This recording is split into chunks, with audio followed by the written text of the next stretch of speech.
కాకినాడ జిల్లాలో ఒక parliament 7 assembly నియోజకవర్గాలకు చెందిన స్ట్రాంగ్ రూమ్లు, కౌంటింగ్ హాల్, రిసెప్షన్ సెంటర్లలో అవసరమైన ఏర్పాట్లు పూర్తి చేయాలని అధికారులను జిల్లా ఎన్నికల అధికారి కలెక్టర్ జె నివాస్ ఆదేశించారు. స్థానిక జవహర్లాల్ నెహ్రూ సాంకేతిక విశ్వవిద్యాలయం జేఎన్టీయూలో ఏర్పాటు చేసిన strong room, counting hall, reception సెంటర్లను వాహనాల పార్కింగ్ వంటివి జిల్లా collector J Nivas, joint collector S Ram Sundar Reddy, JNTU revenue, road భవనాలు, ఎన్నికల సర్వే అధికారులతో కలిసి పరిశీలించారు.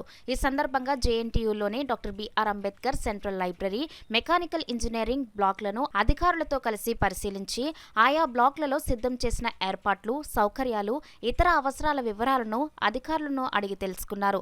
ఈ సందర్భంగా జిల్లా కలెక్టర్ జె నివాస్ మాట్లాడుతూ, కాకినాడ జిల్లాలో పార్లమెంట్ 7 అసెంబ్లీ నియోజకవర్గాలకు చెందిన స్ట్రాంగ్ రూమ్లు, కౌంటింగ్ హాల్, రిసెప్షన్ సెంటర్లను స్థానిక జేఎన్టీయూలో ఏర్పాటు చేశామని అన్నారు. Strong room, counting hall, vehicle parking, reception సెంటర్లలో అవసరమైన అన్ని సౌకర్యాలకు సంబంధించిన పనులు నిర్దేశించిన గడువులోపు పూర్తి చేయాలని కలెక్టర్ అధికారులను ఆదేశించారు.